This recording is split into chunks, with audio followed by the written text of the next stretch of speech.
நாமத்தினாலே வந்திருக்கிறோம் யாவரையும் நாங்கள் வாழ்த்து வரவேற்கிறோம். இந்த வழியில் நாங்கள் கத்துடைய செய்திக்கு நாங்கள் கடந்து செல்கிறோம். நாங்கள் வாசிப்போம் மத்தேயு புத்தகம் 6ஆம் அதிகாரம் 22-23 வாசிப்போம். கண்ணானது சரீரத்தின் விளக்காய் இருக்கிறது. உன் கண் தெளிவாயிருந்தால் உன் சரீரம் முழுவதும் வெளிச்சமாயிருக்கும். உன் கண் கெட்டதாயிருந்தால் உன் சரீரம் முழுவதும் இருளாயிருக்கும். இப்படி உன்னிலுள்ள வெளிச்சம் இருளாயிருந்தால் அவ்விருள் எவ்வளவு அதிகமாயிருக்கும். இரக்கமுள்ள நல்ல ஆண்டவரையும் நல்லிடத்தோடு நாங்கள் துதிக்கிறோம், நல்லிடத்தோடு சோதரிக்கிறோம். அப்போ நீங்கள் இந்த வார்த்தைகள் மூலமாக நீங்கள் எங்களோடு கூட பேசும்படியாக நாங்கள் துதிக்கிறோம். நீர் ஆண்டவரே அதை மறைத்து உண்மை வெளிப்படுத்தி உமது பிள்ளைகள் அந்த சிறு வயது முதல் பிறகு வரைக்கும் கர்த்தாவே சுவாமி ஒவ்வொருவரும் வசனங்களை கேட்டு அதன்படி செயல்களாயும் கர்த்தாவை நீங்கள் நடத்தும்படியாக உங்களுக்கு வைக்கிறோம். பரிசுத்தாவின் பிரசன்னம் ஒரு மீதும் கர்த்தாவை அமர்ந்து ஒவ்வொருவரையும் பலப்படுத்தி திடப்படுத்தி ஆஸ்வதிக்கும்படியாக நாங்கள் தெரிவிக்கிறோம். நம்ம கிருபைக்காக நன்றி செலுத்துகிறோம். இயேசு கிறிஸ்துவின் தூக்கி நாம இருக்கிறோம். இந்த சீமுடன் நடத்தியாவே ஆமென். ரைட், உனது செய்கை அல்லது உனது கிரிகை என்ன என்றதான ஒரு தலைப்போடு கூட நாங்கள் நாளிலே இந்த செய்தியை நாங்கள் பார்க்க இருக்கிறோம். சரி, அப்ப இங்கே ஆண்டவராகிய இயேசு கிறிஸ்து மலை பிரசங்கத்திலே ஒரு வார்த்தை பேசுகிற பொழுது என்ன சொல்றாரு பார்த்தீங்கன்னு சொன்னா, தானே கண்ணானது சரீரத்தின் விளக்காய் இருக்கிறது. உன் கண் தெளிவாய் இருந்தால் உன் சரீரம் முழுவதும் வெளிச்சமாய் இருக்கும். சாரி, அப்ப இவனுடைய சிலர் நீங்க பாத்தீங்கன்னு சொன்னா உண்மையாகவே நல்லா கவனிங்க. இந்த கண் சில நேரம் கண் பார்வை இருள் அடையக்கூடிய ஒரு நிலை வருகிற பொழுது யோசிச்சு பாருங்க தானே, அவங்களுக்கு எதுவுமே அவங்களுக்கு என்ன செய்யாது. இப்ப பார்வை அறவே இல்லாத ஆட்கள் நீங்க கவனிச்சு பாத்தீங்கன்னு சொன்னா உங்களுக்கு எல்லாமே ஒரு இருட்டாதான் இருக்கும். சாணி, உங்களுக்கு எதுவுமே உங்களுக்கு என்ன செய்யறது இல்லை, எதுவுமே உங்களுக்கு தெரிய போகிறது இல்லை. சாணி, அப்ப அப்படிப்பட்ட நிலைமையில தான் ஒரு மனிதர் கண் சொருகி போற மாதிரி ஒரு கண் அந்த இருளடையக்கூடிய ஒரு நிலைப்பாடு ஒரு மனிதனுக்குள்ள வந்தா அவருடைய நிலைமை எப்படிப்பட்டதாக இருக்கும். சரி, அப்போ ஒரு சிறிய காரியத்தை சொல்லும் பொழுது உன் கண் கெட்டதாக இருந்தால் உன் சரீரம் முழுவதும் இருளாக இருக்கும். கண் என்றது பார்த்தீங்கன்னா எங்களுடைய சரீரத்துல ஒரு சிறிய அவயமாக ஒரு சின்ன ஒரு காரியமா இருக்கும். பார்த்தீங்கன்னா கண் மிக மிக சின்னதான ஒரு காரியத்தை எங்களுக்கு வெளிப்படுத்துறதுல கண் மிக சின்னது. ஆனால் பார்க்கக்கூடியது எல்லாவற்றையும் பார்த்து சரி இருதயத்துக்கு அனுப்பக்கூடிய ஒரு பாதையாக இருக்கிறது. அந்த சிறிய அந்த அவயமானது சின்ன கண் விழி சரி அது எங்களுடைய மொத்த சரீரத்தையும் என்ன பண்ணிடுமா பார்த்தீங்கன்னு சொன்னா மொத்த சரீரத்தையும் அது நன்மையான சரீரமாக மாற்றும். இல்லைன்னு சொன்னா அந்த சரீரம் முழுவதும் தீமையான சரீரமாக மாறி அது முழுவதுமாக அந்த சரீரத்தை இருட்டாக்கக்கூடியதான ஒரு காரியமாக இருக்கிறது என்பதை தேவன் மிக தெளிவாக வெளிப்படுத்துகிற பார்க்கக்கூடியதாக இருக்கிறது. சரி, அப்ப நீங்க கவனிச்சீங்கன்னு சொன்னா சரி, இங்க ஆண்டவராகிய தேவன் மத்தேயு புத்தகம் 5ஆம் அதிகாரத்துல 14ஆம் வசனத்துல ஒரு காரியத்தை இங்க சொல்லுகிறது நாங்கள் பார்க்கக்கூடியதாக இருக்கிறது. எப்படின்னு பாத்தீங்கன்னா, நீங்க சரி உலகத்துக்கு வெளிச்சமாய் இருக்கிறீர்கள். அப்ப நீங்கள் உலகத்துக்கு என்னுடைய இருக்கிறீர்கள். அப்ப இந்த வெளிச்சம் அப்படின்னு பாத்தீங்கன்னா அப்ப வெளிச்சம் எது? சரி, நல்ல கவனிங்க, விளக்கு எது? அப்ப நாங்க என்னுடைய கண்களினால தேவனுடைய வார்த்தையை பார்க்கிறோம், தேவனுடைய வார்த்தையை நாங்க வாசிக்கிறோம். அப்ப நாங்க தேவனுடைய வார்த்தையை வாசிக்கிற பொழுது சரி எங்களுடைய வாழ்க்கை எப்படிப்பட்டதாக இருக்கணும் அப்படின்னா முதலாவது நாங்கள் எங்களை ஆராய்ந்து பார்க்க வேண்டும். எங்களை நாங்கள் ஆராய்ந்து பார்க்கிற பொழுது சரி நாங்கள் வேதத்தை வாசித்துக் கொண்டு போக போக போக போக இந்த அதாவது என்ன சொல்றது கண்ணானது சரீரத்தின் விளக்காய் இருக்கிறது. அப்ப விளக்குன்னு சொன்னா சரி விளக்கு அங்க விளக்குல எண்ணெய் ஊற்றி அங்க திரிய வச்சு அது பத்த வச்சா மட்டும்தான் அது என்ன செய்ய பார்த்தீங்கன்னா வெளிச்சத்தை கொடுக்கக்கூடியதாக இருக்கும். அப்ப மொத்தமாக எங்களுடைய முழு சரீரத்தையும் ஆண்டவர் விளக்கென்ற ஒரு தொழில எங்களுக்கு ஆண்டவர் பேசுகிறார். அப்ப நல்ல கவனிங்க. சரி, அப்ப வேதத்தை நாங்கள் வாசிக்கிற பொழுது எங்களுடைய பாவங்கள் எங்களுக்குள்ள இருக்கிறதான இருளான பாவங்கள்லாம் எங்களுக்கு வேதத்தை வாசிக்க வாசிக்க வாசிக்க ஆண்டவர் வெளிப்படுத்தி கொண்டே வருகிறார். சரி, அப்படி வெளிப்படுத்தி கொண்டே வருகிற பொழுது நான் எப்படி மாறும் அப்படின்னு பாத்தீங்கன்னா ஒரு சூரியன்ல இருந்து நல்ல கவனிங்க, சூரியன்ல இருந்து ஒரு வெளிச்சத்தை அப்படியே பிரதிபலிக்கக்கூடிய இன்னொரு கிரகம். என்னது இன்னொரு கிரகம்? இன்னொரு கிரகம் என்ன? சந்திரன். சூரியன் நீங்க பாத்தீங்கன்னா சூரியன்ல இருந்து மொத்த ஒளியையும் அப்படியே எடுத்து சரி அந்த ஒளியில அந்த கிடைக்கக்கூடிய ஒளி அப்படியே எடுத்து அது இன்னொரு பக்கத்துக்கு அது என்ன செய்து வருகிறது, அது பிரதிபலித்து காண்பிக்கிறது. சரி, ஒரு சூரியன்ல இருந்து சரி நிலவு என்ன பண்ணுறது அப்படின்னு சொன்னா சூரிய வெளிச்சத்தை பிரதிபலித்து காண்பிக்கிறது போல ஆண்டவராகிய இயேசு கிறிஸ்துவின் இடத்துல இருந்து நாங்க ஒளி என்று சொல்லப்படுகிறதான நல்ல காரியங்களை நல்ல செய்கைகளை சரிதானே? நன்மையான ஈவுகள் எல்லாம் நம்ம அவரிடத்திலிருந்து பெற்றுக்கொண்டு நாம மற்றவர்களிடத்துக்கு அதை பிரதிபலிக்கக்கூடியவர்களாக இருக்க வேண்டும் அப்படின்றது தான் இந்த வசனத்துல வந்து எங்களுக்கு தெளிவாக பேசுகிறார். எப்படி பேசுறாங்க வந்து வாசிங்க, அந்த 14 வசனத்தை வாசிங்க. நீங்கள் உலகத்துக்கு வெளிச்சமாய் இருக்கிறீர்கள். நீங்கள் உலகத்துக்கு வெளிச்சமாய் இருக்கிறீர்கள். மலையின் மேல் இருக்கிற பட்டணம் மறைந்திருக்க மாட்டாது. இயேசு கிறிஸ்துவால் பிரித்தெடுக்கப்பட்ட ஜனங்கள், இயேசு கிறிஸ்துவால் இந்த உலகத்திலே தெரிந்து கொள்ளப்பட்ட ஜனங்கள் வந்து எங்கேயும் மறைந்திருக்க முடியாது இல்லையா? நல்ல கவனி. முதல் மனுஷனாகிய ஆதாமும் ஏவாளும் அத்திமர இலைகளை பிடுங்கி என்ன செஞ்ச அரைக்கட்சிகளை உண்டாக்கிக்கிட்டு அவங்க ஒரு மரக்கிளைகளுக்கு பின்னுக்கு போய் ஒளிஞ்சுக்கிட்டாங்க. அப்ப தேவனுக்கு முன்பாக யாரும் என்ன செய்யலாம், வந்து ஒளிய முடியாது. சாரி, அப்ப இங்க நீங்க பார்க்கிற பொழுது ஆண்டவருடைய ஜனங்கள், ஆண்டவர் பிரித்தெடுத்த ஜனங்கள் வந்து எங்கேயும் மறைந்திருக்க மாட்டாங்க. எப்படி மறைச்சிக்க மாட்டாங்கன்னா, அவங்க வந்து மலை மேல இருக்கக்கூடிய ஒரு பட்டணம் போல, சாரி, அதாவது ஒரு ஒரு உயர்ந்த சிகரத்தை போல நிமிர்ந்து நிற்கக்கூடியவர்களாக இருக்கக்கூடியவர்களாக இருப்பாங்க. சாரி, அவங்க வந்து நல்லது செய்யறாங்களா கெட்டது செய்யறாங்களான்றது இல்லை. தேவனால் தெரிந்து கொள்ளப்பட்ட ஜனங்கள் வந்து அந்த விதமாக தான் செய்வாங்க, மற்றவர்கள் காட்சியளிப்பாங்க. சரிதானே? உலகத்தில் இருக்கிற எல்லாருடைய பாவங்களையும் உலகத்தில் இருக்கிற மக்கள் என்னமோ போனாலும் சானே ஆண்டவர் இயேசு கிறிஸ்துவால் பிரித்தெடுக்கப்பட்டதான ஜனங்கள் அல்லது ஒரு நபர் பாவம் செய்தாலும் அது என்ன செய்யப்படும் அப்படின்னு பார்த்தீங்கன்னு சொன்னா, வெளியரங்கமாக்கி எல்லாருக்கும் முன்பதாக அது பேசப்படக்கூடியதான காரியமாக என்ன செஞ்சிருவாங்க, மாறிடும். அப்ப அது வந்து நமக்கு தெரிஞ்ச உண்மை. சரிதானே? அடுத்தது 15வது வசனத்தை வாசிங்க. விளக்கை கொளுத்தி மரக்காலால் மூடி வைக்காமல் விளக்கு தண்டின் மேல் வைப்பார்கள். விளக்கை கொளுத்தி அந்த விளக்கை பத்த வச்சு, சாரி, அந்த யாருக்கும் ஒரு ஒரு பாத்திரத்தை போட்டு அந்த விளக்கை வந்து மூடி வைக்கிறது கிடையாது. ஏன்னா விளக்கை பத்த வச்சுட்டாலே அது வந்து எல்லாத்துக்கும் அது என்ன செய்ய வேண்டும், வந்து வெளிச்சமாக அது ஒளியை கொடுக்கக்கூடியதாக இருக்க வேண்டும். சாரி, இப்ப விளக்காக தேவன் வந்து எங்களுடைய வாழ்க்கையால் எங்களுடைய சரீரத்தை தேவன் விளக்காக சதானே அவர் மாற்றி இருக்கிறார். அப்ப அந்த விளக்காக மாற்றி இருக்கிறபடினால எங்களுடைய சரீரமானது வந்து நாங்க வந்து என்ன செய்யறது, மூடி வைக்க முடியாது. சானே அது என்ன செய்யும் அப்படின்னு பாத்தீங்கன்னா, அது எல்லாருக்கும் வெளிச்சத்தை கொடுக்கக்கூடிய மாதிரியான ஒரு காரியத்தை வெளிப்படுத்தக்கூடிய காரியமாக தேவன் என்ன பண்ணிக்கிறார்னா அந்த விளக்கை அவங்க என்ன பண்ணி வச்சுக்கிறார். ஆகவே நாமும் இந்த உலகத்தில் இருக்கக்கூடிய அநேக ஜனங்களுக்கு முன்பதாக, சாரி, எங்களுடைய இன சனம் எல்லாருக்கும் முன்பதாக நாங்க வந்து ஒரு விளக்காக இருக்கிறோம் அப்படின்னு பாத்தீங்கன்னா, அந்த விளக்கிலிருந்து வெளிச்சம் பிரகாசிக்க வேண்டும். அந்த விளக்கிலிருந்து வெளிச்சம் என்ன செய்ய வேண்டும், பிரகாசிக்க வேண்டும். அப்ப எங்களுக்கு ஆண்டவர் அந்த அந்த அந்த வெளிச்சமாக ஏற்படுத்தி கொடுக்கக்கூடிய காரியங்கள் பார்த்து சொன்னா, நாங்கள் யோவான் புத்தகம் 8ஆம் அதிகாரத்தில் நாங்கள் கடந்த வாரம் நாங்கள் பார்த்தோம். யோவான் 8ல் சாரி நாங்கள் பார்த்தோம், ஒரு சம்பவம் அங்கே நடந்துச்சு. சாரி, இங்கே அநேக ஜனங்கள் கூடி வந்திருந்தாங்க. அப்படி கூடி வந்திருந்த அந்த ஜனங்கள் மத்தியில ஆண்டவராகிய இயேசு கிறிஸ்து தம்மை குறித்து அங்க வெளிப்படுத்துகிற பொழுது என்ன வெளிப்படுத்துகிறார் அப்படின்னு பாத்தீங்கன்னா, 12ஆம் வசனம் வாசிங்க. மறுபடியும் இயேசு ஜனங்களை நோக்கி, நான் உலகத்திற்கு ஒளியா இருக்கிறேன். நல்லா கவனிங்க, அவர் இப்படி சொல்றா வந்து, மறுபடியும் இயேசு ஜனங்களை நோக்கி, நான் உலகத்துக்கு ஒளியாய் இருக்கிறேன். அப்ப நான் உலகத்துக்கு சாட்சியாய் இருக்கிறேன், நான் உலகத்துக்கு வெளிச்சமாய் இருக்கிறேன். ஏன் இந்த சப்ஜெக்டை வந்து பேசுறேன் அப்படி பாத்தீங்கன்னா, சரி, ஒரு மனிதன் மேல குற்றம் சாட்டுகிறது தான் உலகத்தினுடைய பண்பாடு. ஒரு மனுஷன் மேல உலகம் எல்லாம் என்ன செய்ய சேர்ந்து எல்லா ஜனங்களும் சேர்ந்து குற்றம் சாட்டுவாங்க. ஆனா தங்களுக்குள்ள இருக்கக்கூடியதான குற்றத்தை, தங்களுக்குள்ள இருக்கிறதான பாவங்களை என்ன பண்ண மாட்டாங்கன்னு சொல்லி பார்த்தீங்கன்னா, அதை வெளியே கொண்டு வர மாட்டாங்க. ஆனா மற்றவருடைய பாவங்களை, மற்றொரு அக்கிரமங்களை, சாரி, மற்றவருடைய குறைகளை சுட்டி காட்டக்கூடியதான காரியங்களிலே மக்கள் வந்து என்ன செய்வாங்க பார்த்தீங்கன்னா இடைப்படுவாங்க. ஆனா ஆண்டவராகிய தேவன் வந்து குற்றங்களை அல்ல, சாரி, ஆண்டவர் என்ன செய்யணும் பார்த்தீங்கன்னா, ஒரு மனுஷனுக்குள்ள இருக்கக்கூடியதான பாவத்தை வெளியரங்கப்படுத்தி காண்பிக்கிறார். ஒரு மனுஷனுக்குள்ள இருக்கிறதான பாவத்தை சுட்டி, ஏன் பாவத்தை சுட்டி காட்டுற பார்த்தீங்கன்னு சொன்னா, நல்லா கவனிங்க, ஒரு சம்பவம் நம்முடைய வாழ்க்கையில நடக்கலைன்னா நம்மளை கொண்டு போயிட்டு ஒரு நீதி என்ன சொல்றது, ஒரு ஒரு கோர்ட்ல கொண்டு நிறுத்த மாட்டாங்க. இப்ப நாங்க ஒன்று திருடி இருக்கோம், கள்ள வேலை பண்ணியிருக்கோம், இல்லாட்டி கொலை பண்ணியிருக்கோம், இல்லாட்டி ஏதாவது ஒரு காரியத்தை நாங்கள் பண்ணியிருந்தா தான் சிறைச்சாலையில் கொண்டு போய் அடைப்பாங்க. மற்ற நீதிபதிக்கு முன்பாக கொண்டு போய் என்ன செய்வாங்க, நிறுத்துவாங்க. நாங்க எதையுமே செய்யாம இருந்தா எங்களுக்கு அப்படிப்பட்ட ஒரு நிர்பந்த நிலை என்ன செய்யாது, எங்களுக்கு வாழ்க்கையில வராது.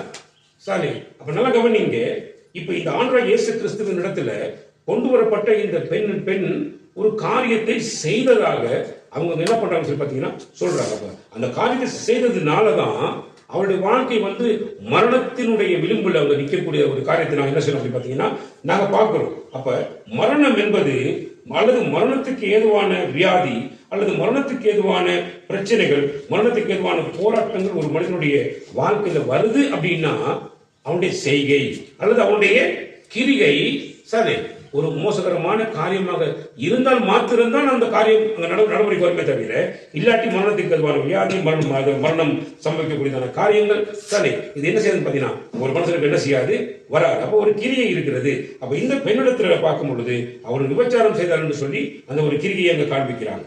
சரி, நம்முடைய வாழ்க்கையில நாம இருக்கிற எங்களுடைய வாழ்க்கையில நாங்க சில நேரம் சில காரியங்கள்ல வந்து நாங்க ஒரு சில இடங்கள்ல போய் நாங்க நிக்க வேண்டிய சூழ்நிலை வருதுன்னா, என்ன காரியத்தினால நிக்கிறோம், என்ன காரியத்தினால இந்த மாதிரியான ஒரு சூழ்நிலைக்கு நாங்கள் ஆளாக்கப்பட்டிருக்கிறோம் அப்படிங்கிறத எங்களை நாங்கள் ஆராய்ந்து பார்க்க வேண்டிய என்ன செய்கை எங்களுடைய வாழ்க்கையில் இருக்கிறது. அப்ப நாங்கள் முதலாவது என்ன செய்ய நாங்க ஆராய்ந்து பார்க்க வேண்டும். சரி, இரண்டாவது நாங்க தீர்மானம் பண்ண வேண்டும், நம்முடைய ஆண்டவராகிய இயேசு கிறிஸ்துவுக்கு முன்பதாக இந்த உலகத்தில் எங்கேயும் போய் எங்களால் என்ன செஞ்சு கொள்ள முடியாது, எங்களை ஒழிச்சுக் கொள்ளவோ எங்களை மறைத்துக் கொள்ளவோ ஒரு நாள் என்ன செய்ய முடியாது, ஒரு நாள் எங்களை மறைத்துக் கொள்ளவோ ஒழித்துக் கொள்ளவோ முடியாது. இது ரெண்டு விதமான காரியத்தை நாங்கள் பார்க்கக்கூடியதாக இருக்கிறது. சாலே அப்ப ஆண்டவராகிய இயேசு கிறிஸ்து சொல்லும் பொழுது நான் உலகத்திற்கு ஒளியாக இருக்கிறேன். அடுத்த பகுதி வாசிங்க. என்னை பின்பற்றுகிறவன் இருளிலே நடவாமல் ஜீவ ஒளியை அடைந்திருப்பான் என்றார். அப்ப என்னை பின்பற்றுகிறவன், ஆண்டவராகிய இயேசு கிறிஸ்து வந்து உலகத்துக்கு ஒளியாக இருக்கிறார் உண்மை. ஆனா அவரை பின்பற்றுவதற்கு ஒரு கூட்டம். பின்பற்றுகிறவன் அப்படின்னா அங்க பின்பற்றுகிறவன் என்று சொல்லி ஒரு தனி நபருக்கு சொல்லுகிறார். அவர் சொல்லும்போது ஒரு தனி நபர். அப்ப ஒவ்வொரு தனி நபர்கள் தான் ஆண்டவராகிய இயேசு கிறிஸ்துவை பின்பற்ற வேண்டும். நல்ல கவனி. ஒரு குடும்பமா சாரி ஒரு குடும்பத்தோட நாங்க போயிட்டு இயேசு கிறிஸ்துவை பின்பற்றணும்னு சொன்னாக்கா அங்க வீட்டுல பிரச்சனை உண்டாகும்.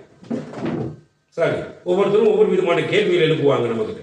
ஆனா நான் என்னுடைய வாழ்க்கையில் என்னுடைய பாவத்தை தேவன் எனக்கு வெளிப்படுத்துகிற பொழுது அந்த பாவத்துக்கு நான் மனம் திரும்பி ஆண்டவராகிய இயேசு கிறிஸ்துவை நான் பின்பற்றுவனாக இருந்தா சாரி என்னுடைய வாழ்க்கை என்னுடைய நடத்தை வந்து இருளிலே நடக்கிற நடத்தையாக என்ன செய்யாது இருக்காது.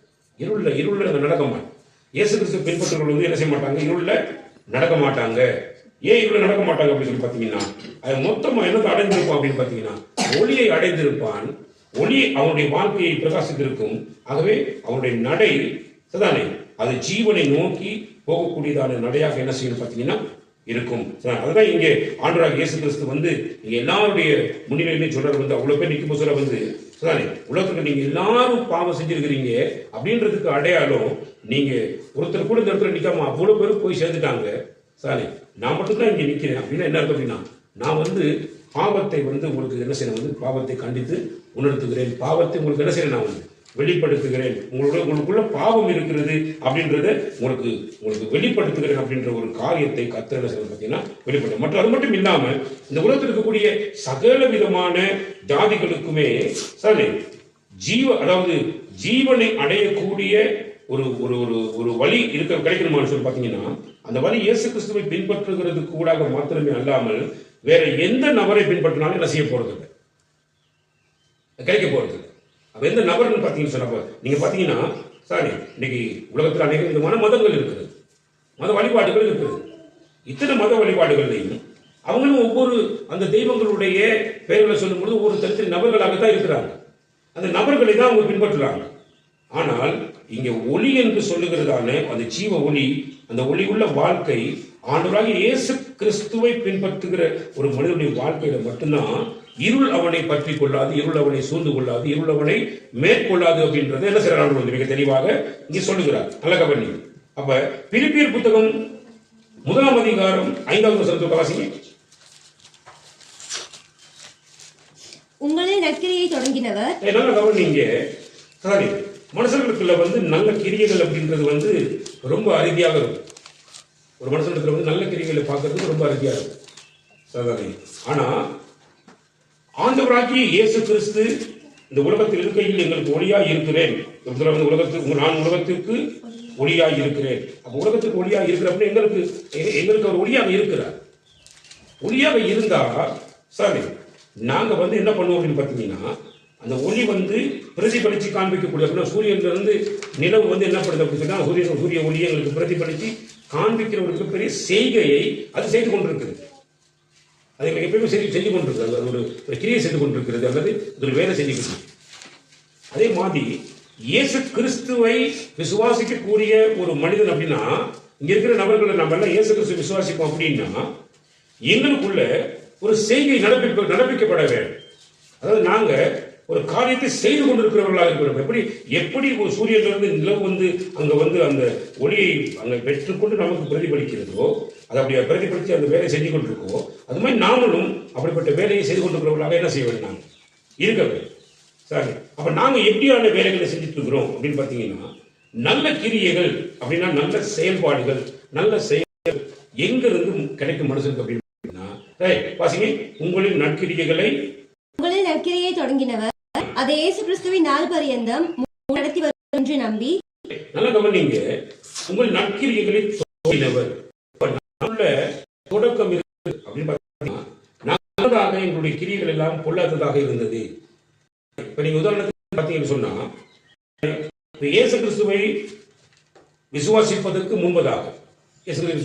முன்பதாக என்னுடைய வாழ்க்கையை பார்த்தீங்கன்னா, நான் ஒரு தரித்திரம் பிடிச்ச ஒரு மனுஷன் சொல்லுவாங்க, ஒரு மனுஷனை சொல்லுவாங்க தரித்திரம் பிடிச்சவன் அப்படிம்பாங்க.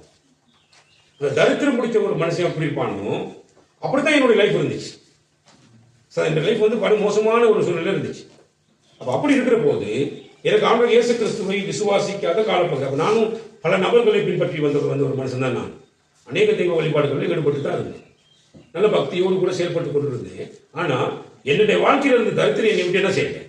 நீங்களே சாலை சரியான மாதிரியான சாலை குட்டி வெடி களியாட்டுன்னு சொல்லி ஏகப்பட்டதான பாவங்கள் நான் என்ன செய்யறதை பத்தி சொன்னா முன்னோக்கி போயிட்டே இருந்தேன்.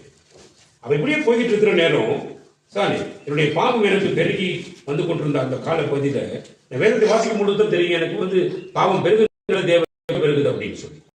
அப்ப தேவை தேடி வந்தது இயேசு தேவன் என்பதை எனக்கு வெளிப்படுத்தின பொழுது நான் அந்த பெற்றுக்கொண்ட உடனே என்ன செய்யணும்னா, நல்ல கவனிங்க, தேவனுடைய ஆலயத்தை நான் கடவுளால் கெடுக்கப்படுவேன், நான் தத்திரம் பிடிச்ச அதை விட மோசமான ஒரு நிலைமைக்கு நான் போயிடுவேன் அப்படின்றத தெரிவிக்கும்படியாக தேவன் தம்முடைய வார்த்தை மூலமாக என்னோடு கூட பேசும் பொழுது அந்த வார்த்தையை நான் பார்க்கும்போது கண்கள்ல வந்து அவருடைய அந்த பிரகாசத்தை பொழுது சதத்தை என்னுடைய வாழ்க்கை பார்க்கக்கூடியதான ஒரு மிகப்பெரிய ஒரு என்ன சொல்றது ஒரு எனக்கு கிடைச்சிச்சு. எப்படி பார்த்தீங்கன்னா, நானே 1 Corinthians புத்தகம் அதிகாரம் 7வது வசனம், ஒருவனுடைய ஆலயத்தை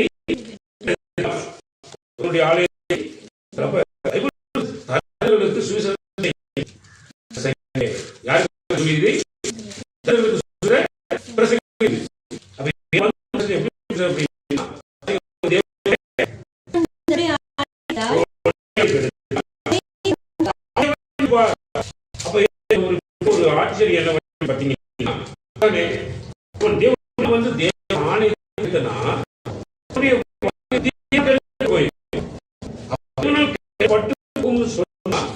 நான் எப்படி நிலைமையில இருப்பேன் அப்படின்னா, நான் ஒரு தத்திரியை பிடிச்சவனா, யாருக்கிட்ட கையெழுதி நிற்கக்கூடிய யாரும் மதிக்கிறது கிடையாது. வாழ்க்கைப்படும் மோசகரமான நிலைமைக்கு என்ன செஞ்சிடும்.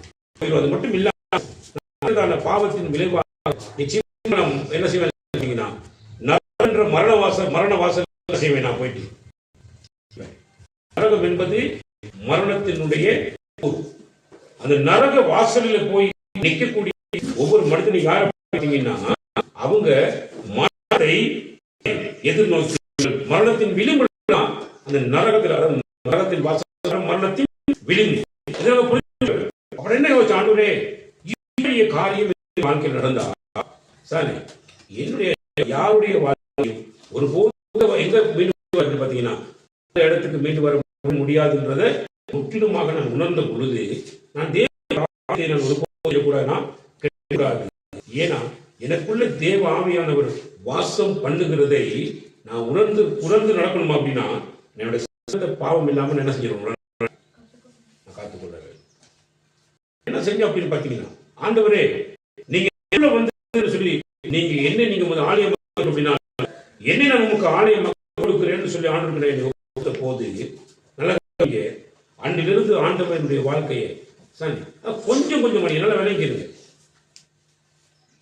பிரவாகித்து வரக்கூடியதான கடலை போல் இல்லாம ஒரு நதியை போல் இல்லாம கொஞ்சம் கொஞ்சமா ஆண்டவன் என்ன செய்ய வாழ்க்கை என்ன பண்ணுகிறாரு, வாழ்க்கையில கொஞ்சமா என்னை ஆசீர்வதித்து என்னை வந்து ஆசீர்வதிக்கப்பட்ட ஒரு மனுஷனாக இந்த நிலைமைக்கு என்ன பண்ணுகிறார்னா என்னை கொண்டு வைத்திருக்கிறார்.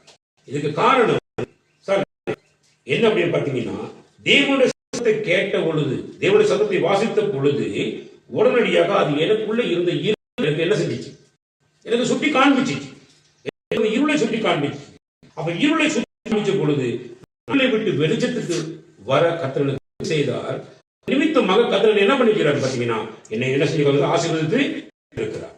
அப்ப கிரியைகள் நான் ஒரு செய்கையை செய்யக்கூடியவனா இருக்கணும்.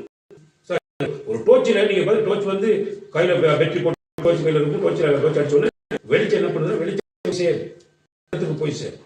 அது மாதிரி நம்முடைய வாழ்க்கையும் சரிதானே, நல்ல கிரியைகளை செய்யக்கூடியவர்களாக இருக்க செய்கை மூலமாக தான். அதாவது கிரியைகள் இல்லாத விசுவாசம் என்னவா?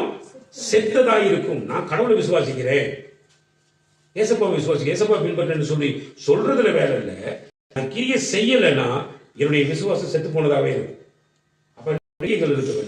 என்ன பண்ணணும் அப்படின்னா, சாரி எப்படி எனக்கு கர்த்தர் வெளிச்சத்தை காண்பித்தார், அவர் நான் உலகத்துக்கு எப்படி இருக்கிறோம் அப்படின்னு பார்த்தீங்கன்னா, நீங்க உங்களுக்கு வெளிச்சமா இருக்கிறீர்கள். அப்ப நீங்க உலகத்துக்கு வெளிச்சமா இருக்கிறீங்க.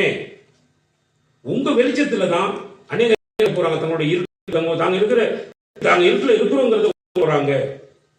சரி, தங்களுக்குள்ள இருக்கிறதான காரியங்களை, தங்களுக்குள்ள இருக்கிறதான பாவங்களை, தங்களுக்குள்ள இருக்கிறதான அக்கிரமங்களை, இது அக்கிரமம், இது பாவம், இது அட்டுழியம் சொல்லி உணர்ந்து கொள்வதற்கு நீங்க நல்ல கவனிங்க. நிறைய பேர் வாழ்க்கை நீங்க எப்படி அப்படின்னா, சாரி நாங்க செய்யறது இல்லை அப்படின்னு பல காரியங்களை பண்ணிட்டு இருக்காங்க, பல காரியங்களை பார்க்கிறாங்க. சாரி அதெல்லாம் அவங்க சொன்ன சாரி விஷயத்தை பார்க்கறது நல்லது. உலகத்துல பல விதமான படைப்புகள் இருக்குது, பல விதமான ரசிக்கக்கூடிய அநேகமான இயற்கை இருக்குது. அதுபோல அநேக மனிதர்கள், பெண்கள் இப்படிலாம் இருக்கிறாங்க. இவங்களெல்லாம் பார்த்து ஆண்டு கூட அழகா இந்த மனசுல படைச்சு பார்த்து அவங்களை ரசிக்கிறது தப்பு கிடையாது. ஒரு மலரை பார்த்து ரசிக்கிறது கிடையாது, மேன மலர் அப்படின்னு சொல்லி. ஆனா சரி கிட்ட போய் சிறந்த மலரை போயிட்டு வாசலிக்கிறான்னு சொல்லிட்டு, ஆனா அந்த புடுங்கிறது தான் தப்பு. நல்லா கவனி. ஆண்டவர் சொல்ல சரி நீ பார்க்கலாம், ஆசைப்படலாம், நீ இச்சிக்க சொல்லி தெளிவாக உலகத்துல பாவம் நிறைய இருக்குது. உலகத்துல ஒரு சிறு காரியம் என்னுடைய கண்களை குருடாக்கி விட்டுரும். என் கண்கள் குருடாக்கப்பட்டுருச்சு அப்படின்னு என்னுடைய மொத்த சரீரம் செய்யப்பட்டுரும், குருடாக்கப்பட்டுரும். என்னோட சரீரம் அதுல செயலிழந்து போயிடும். அப்ப செயலிழந்து போனா இந்த சரீரம் என்னத்துக்கு ஆகும் அப்படின்னு பார்த்தீங்கன்னா, அது நரகத்தை சந்திக்கக்கூடிய விளிம்புல போய் என்ன செய்யும்? நீக்கும். ஆனபடினால நாம எப்பொழுதுமே தேவன் நமக்கு சொல்ற ஒரு காரியம், நீங்க உலகத்துக்கு இருக்கிறபடினால நீங்க உங்களை யாராலையும் மறைக்க முடியாது. மறந்திருக்கக்கூடிய இடத்துல இருக்க மாட்டீங்க. நீங்க என்ன செய்ய அப்படின்னு பார்த்தீங்கன்னா, மற்றவர்கள் உங்களை வேணும். வசனத்தை வாசிங்க, அதாவது வசனத்தை வாசிங்க. மத்திய விதமாய் மனுஷர் உங்கள் நற்கிரைகளை கண்டு நல்ல கவனி. விதமாய் மனுஷர் உங்கள் நற்கிரைகளை கண்டு நம்மளை சுற்றி அநேக இருக்கிறார். இதெல்லாம் நமக்கு வேண்டிய ஒரு காட்சி இருக்குது. அவர் அவங்கள்ட்ட எதிர்பார்த்துட்டு இருப்பாங்க, இவங்க நல்ல கிரியை இருக்குதா அப்படின்னு, நல்ல இருக்குதான்னு பார்ப்பாங்க. இதுகள் நம்ம வாழ்க்கையில இருக்கு கண்டாங்கன்னா வாசிங்க. பரலோகத்தில் இருக்கிற உங்கள் பிதாவை மகிமைப்படுத்தும் உங்கள் வெளிச்சம் அவர்கள் முன்பாக பிரகாசிக்க. அப்ப நல்ல கவனிங்க. ஒரு வெளிச்சம் அப்படின்றது என்ன அப்படின்னா, உங்களுடைய செயல்பாடுகள், உங்களுடைய செய்கை, உங்களுடைய நடத்தை சரியாக இருக்க வேண்டும். உங்களுடைய செய்கைகள் சரியாக இருக்க வேண்டும். சரி, உங்களுடைய நடத்தை, உங்களுடைய செய்கைகள் ஒரு சின்ன காரியத்துல பிசகி போயிருச்சுன்னா, சரி அதாவது நல்ல கவனிங்க, உங்க மூலமாக யாரும் உங்களிடத்திலிருந்து எந்த நன்மையான செய்ய மாட்டாங்க, பெற்றுக்கொள்ள மாட்டாங்க. சரி, உங்களுடைய நடத்தை, உங்களுடைய செயல்பாடுகள் ஒரு சின்ன காரியத்தில் தவறும் அப்படின்னு பார்த்தீங்கன்னா, தவறுகிற அந்த காரியம் அதுவும் அநேகருக்கு வெளிச்சத்தை தான் காட்டி கொடுக்கும். அதுவும் அநேகருக்கு என்ன பண்ணும் அப்படின்னு பார்த்தீங்கன்னா, சரி சில பேருக்கு அதாவது நல்லா இருக்கிறவங்க கூட உங்களை பார்த்து கெட்டு போயிருவோம். ஒரு சின்ன காரியமா இருந்தாலும் அதை கொப்பி அடிக்க ட்ரை பண்ணுவாங்க. உலகம் அப்படித்தான், ஒருத்தர் கொப்பி அடிச்சு வாழ்ந்து கொண்டிருக்கு. அப்ப மனுஷன் முன்பதாக தேவன் எங்களை அப்படின்னு பார்த்தீங்கன்னா, அவங்க கொப்பி அடிக்க நம்மளை பார்க்கணும். நாம இயேசு கிறிஸ்துவை பிரதிபலிச்சு காண்பிக்கிறோமா? அப்ப நீதியின் சூரியன் யார் அப்படின்னா இயேசு கிறிஸ்து. அவர்ல இருந்து நாங்க சந்தனங்களாக இருக்கிறோம் உலகத்துல. சரி, தந்திரவாதி என்ன பண்ணணும் அப்படின்னா, நாங்க அந்த வெளிச்சத்தை தேவனிடத்திலிருந்து பெற்றுக்கொண்டு என்ன செய்யணும், நாங்க பிரதிபலிக்க வேண்டும். அப்ப அப்படி பிரதிபலிக்கக்கூடிய வாழ்க்கையை கர்த்தர் எங்களுக்கு தந்திருந்த பொழுதும் நாங்க அதை செய்யாம இருப்போம் அப்படின்னா, மனுஷர் என்ன செய்ய மாட்டாங்கன்னா, பரலோகத்தில் பிதாவை என்ன செய்ய மாட்டாங்க, மகிமைப்படுத்த மாட்டாங்க. பிதாவை மகிமைப்படுத்துறதுக்கு தங்களை என்ன செய்ய மாட்டாங்க, வாழ்க்கையில செய்ய மாட்டாங்க, ஒப்புவிக்க மாட்டாங்க. அப்ப அவங்களுக்கு முன்பதாக உங்களுடைய வெளிச்சம் எப்படி இருக்குன்னா, அவர்கள் முன்பதாக பிரகாசிக்க வேண்டும், அவர்கள் பிரகாசிக்க வேண்டும். அப்படி தெளிவாக சொல்லுங்க, நாங்கள் பார்க்கல இருக்குது இல்லையா? இதுதான் 37 3வது வசனத்தை வாசிச்சோம் இல்லையா? வாசிங்க 37 கர்த்தரின் நன்மை தேசத்தில் குடியிருந்து சத்தியத்தை அறிந்து கொள். நல்ல கவனிங்க. கர்த்தர் நம்பி நீ நன்மை செய். உலகத்தை நம்புறது யாருமே கிடையாது. யாரையும் நம்பி உலகத்தை வாழ முடியாது. பொய்யான ஒரு வாழ்க்கை. யாரை நம்பினாலும் அந்த நம்பிக்கை உள்ள வாழ்க்கை வந்து என்ன செய்யும் பார்த்தீங்கன்னா, தலைகளாக மாறி. ஆனால் ஒரே ஒருத்தர் தான் நம்பத்தக்கவர். யார் நம்பப்படத்தக்கவர்? மனுஷனும் நம்பாத அப்படிங்கிறார். ஆசிரியர் சுவாசிக்கிற நம்பிக்கை என்ன? அப்ப மனுஷன் சொல்லி மனுஷன் நம்மளால நன்மை செய்ய போய், ஆனா கர்த்தரை நம்பினா நாங்க நன்மை செய்யறதுக்கு முடியும். கர்த்தரை விசுவாசித்து நன்மை செய்ய முடியும். எப்படின்னு பாத்தீங்கன்னா, ஏன்னா கர்த்தர் வந்து நம்மளோட தான் சொல்றாரு, நான் உன்னை விட்டு விலகுவதும் இல்லை, கைவிடுவதும் இல்லைன்னு சொல்லி. அப்ப எப்பொழுதுமே நம்மளோட கூட ஏசப்பா இருப்பார்.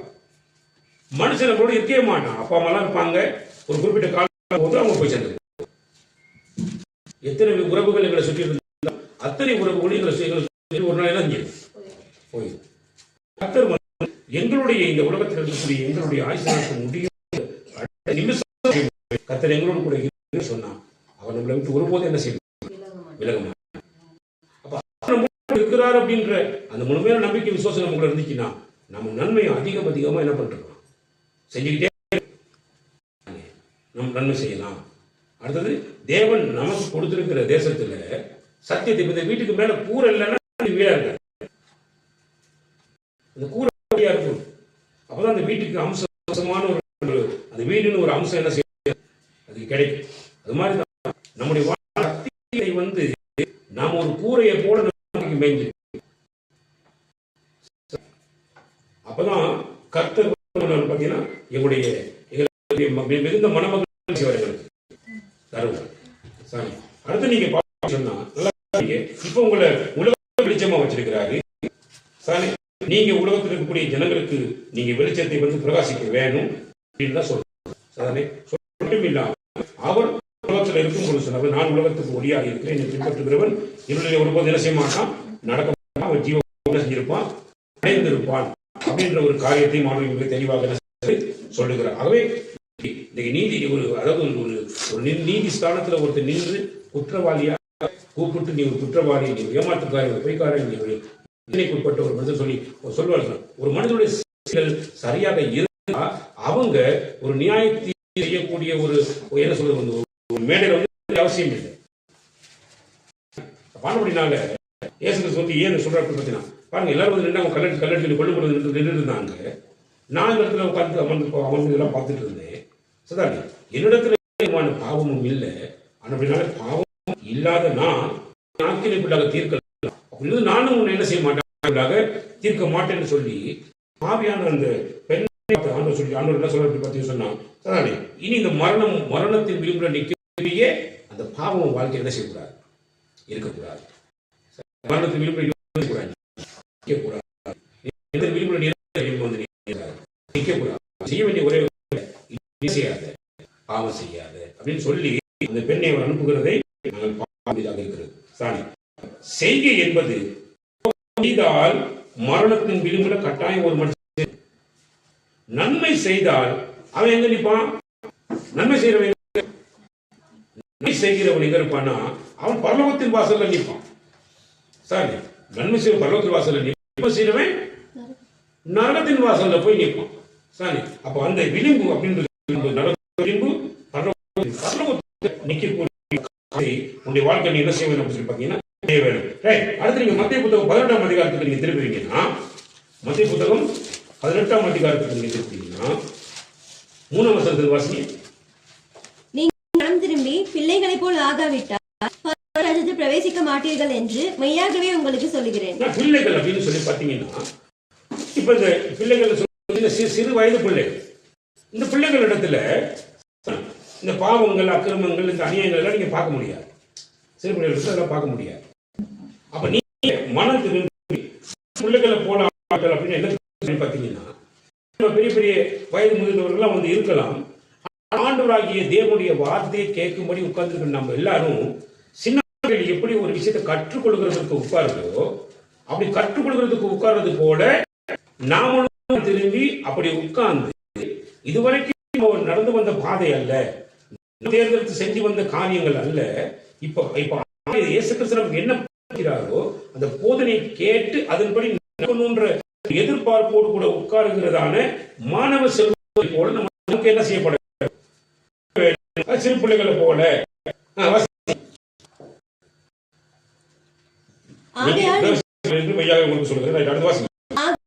இந்த பிள்ளை போல தன்னை தாழ்த்துகிறவன் எவனோ அவனே பரலோக ராஜ்யத்தில் பெரியவனாய் இருப்பான். ஆகையால் இந்த பிள்ளை போல, இந்த சின்ன பிள்ளைகள் போல தன்னை தாழ்த்துகிறவன் எவனோ, அப்ப கற்றுக்கொண்டு மாணவ செல்வங்களாக பிள்ளைங்க பாத்தீங்கன்னா படிக்கிற பிள்ளைகள் போயிட்டு படிக்கிற பாடத்தை அப்படியே வந்து என்ன செய்யணும் பாத்தீங்கன்னா, எக்ஸாம்ல கொண்டு போயிட்டு பாஸ் அப்படியே மைண்ட்ல வச்சு அதை எழுதி பாஸ் ஆகி, அதை கேட்டு ஒழுங்கா படிக்காதவன் வந்து என்ன செய்ய வந்துருவான், ஃபெயில் ஆகி வந்துடும். அப்ப பாஸ் ஃபெயில் இருக்கு சார். பாஸ்னா பரலோகம், ஃபெயில்னா நரகம். சரி, அப்ப நலகவனி. அப்ப சின்ன பிள்ளைகளை போல வாழ்க்கையை தாழ்த்துகிற அவன் பரலோகத்தில் என்ன மிக இருப்பான். தாழ்த்த வேணும். நான் எனக்கு எல்லாம் பெரிய பெரிய படிப்பாளி, பெரிய ஞானின்னு சொல்லி அப்படிலாம் நான் பேசிட்டு இருக்கேன். பிள்ளையை போல உட்கார்ந்து கற்றுக் கொடுக்கிறத கற்றுக்கொண்டு நான் அவருக்கு சீசனாக மாறுவேன். அவர் விரும்புகிறதான மாற வேண்டும். இப்படிப்பட்ட ஒரு பிள்ளையை என் நாமத்து நிமித்தம் ஏற்றுக்கொள்கிறவன் என்னை ஏற்றுக்கொள்கிறான். இப்படிப்பட்ட பிள்ளையை அப்படியே இப்படிப்பட்ட ஒரு பிள்ளைனா எப்படிப்பட்ட ஒரு பிள்ளை அப்படின்னு பாத்தீங்கன்னா, ஆண்டவராகிய இயேசுவுடைய வார்த்தையை விசுவாசிக்கக்கூடிய, ஏற்றுக்கொண்டு தன்னை தாழ்த்தி நடக்கக்கூடிய ஒரு சின்ன பிள்ளைய, அந்த சின்ன பிள்ளைகிட்ட இருந்து வரக்கூடிய வார்த்தைகளை கேட்கறதுக்கு நான் பெரிய ஆளா இருந்தாலும் சின்ன பிள்ளை வந்து இயேசுடைய வார்த்தை எனக்கு பேசுறது அப்படின்னா அதையும் நான் வந்து என்ன செய்யணும், ஏற்றுக்கொள்ள வேணும். அப்படி நான் ஏற்றுக்கொண்டேன்னு சொன்னாங்க, நான் இயேசு கிறிஸ்துவையே ஏற்றுக்கொள்கிறதற்கு சமமாக இருக்கும் என்ற ஒரு சமத்துவத்தை தேவன் வெளிப்படுத்துகிறார். அடுவாசி, என்னிடத்தில் விசுவாசமா இருக்கிற இந்த சிறியரில் ஒருவனுக்கு, என்னிடத்தில் விசுவாசமா இருக்கிற இந்த சிறியரில் ஒருவனுக்கு இடரல் உண்டாகிறவன் எவனோ, இடரல் ஒன்று உண்டாக்குகிறவன் எவனோ அவரிடத்தில் எந்திர கல்லை கட்டி சமுத்திர ஆழத்திலே அவனை அமைப்பது அவனுக்கு நலமாயிருக்கும். நல்ல கவனிங்க. இப்ப ஆண்டவராகிய இயேசு கிறிஸ்துவை குறித்து கற்றுக்கொள்கிறதற்கு அநேக பிள்ளைகள் இருக்கிறாங்க, அநேக ஜனங்கள் இருக்கிறாங்க, சென்டிலே ஸ்கூல்ல இருக்கிறாங்க. நமக்கு அது தெரியாது. சின்ன பிள்ளை போல தன்னை தாழ்த்துகிறவன் எவன் அப்படின்னா, தன்னை தாழ்த்துகிற குணாதிசயம் அது ஒரு மனுஷனுடைய இருதயத்தில் இருக்கு. அப்ப இருதயத்தை யாராலையும் தெரிய முடியாது. இருதயத்தை ஆராயக்கூடிய ஒரு மட்டும்தான், அவருக்கு மட்டும்தான் ஆராய்ந்து தெரியும். அப்ப நம்ம சுற்றி இருக்கிற ஜனங்களுக்கு இருக்கிறாங்க, அவங்க நிறைய பேர் தங்களை தாழக்கூடிய நிலைமையில் இருக்கக்கூடியவங்க இருப்பாங்க. அப்ப அவங்க கிட்ட போய் ஆண்டவராகிய இயேசு ஒளியாக இருக்கிறார்,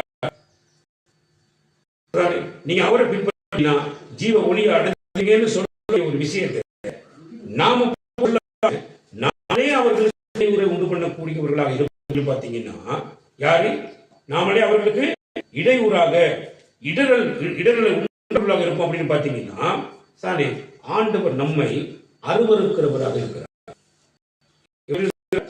நம்ம எப்படி அருவருக்கிறவராக என்ன அருவருக்கிறது பாத்தீங்கன்னா, அப்படிப்பட்ட அந்த இடையூறை உண்டு பண்ணக்கூடியவர். சபைக்கு போறேன், கர்த்தருடைய வசனத்தை கேட்கிறேன், வாசிக்கிறோம், அதை பற்றி சொல்லி சொல்லி அவருடைய வாழ்க்கையை ஆராய்ந்து பார்த்து கர்த்தருக்கு முன்பாக தன்னை உருவிக்கக்கூடிய ஒரு மனுஷன் வந்து மற்றவர்களுக்கு இடையூறை உண்ணக்கூடிய அளவுக்கு தேவ சபைக்கும் வர்றான், தேவ சபையில நின்று தேவனை ஆராதிக்கிறான், எல்லாம் பண்றான். ஆனா அவனுடைய செய்கைகள் எல்லாம் தீமையாகவும் மற்றவர்களுக்கு மிகப்பெரிய இடையூறை உண்டு பண்ணக்கூடியதான சானே படும் மோசகரமான காரியங்களாக இருக்கும் அப்படின்னு பார்த்தீங்கன்னா, ஆண்டவராகிய தேவன் என்ன பண்ணா அவன் அப்படியே இருக்கிறார் அப்படின்றத நான் இங்கே பார்வையிடாம இருக்கிறேன். என்ன அருவருப்பு அப்படின்னு பார்த்தீங்கன்னா வந்து அப்படிப்பட்ட இந்த சிறிய ஒருவனுக்கு கூடியவனா அவனுடைய எந்த கட்டி எந்த ஆட்டுக்கல் ஆமிகள் சாரி நீங்க பார்த்துருப்பீங்க அந்த காலத்துல நீங்க பார்த்தீங்கன்னா இந்த செக்கில் இருக்கிறதா பெரிய பெரிய பெரிய கல்லுதான் இருக்கும். அந்த மாதிரி கழுத்துல கட்டணுமா? யார் காலத்துல கட்டணுமா?